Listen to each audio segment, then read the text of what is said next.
ఆషాఢమాసం వచ్చేటప్పటికి కొత్తగా పెళ్ళైనటువంటి దంపతుల్ని ఒక చోట ఉండొద్దు అంటారు.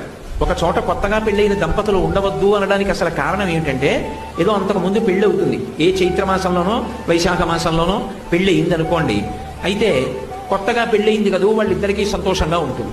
యువతల శ్రావణ మాసం వచ్చేటప్పటికి వాన పడుతుంది. ఈ వాన పడేటప్పటికి విత్తనాలు చల్లాలి, లేకపోతే పంట రాదు.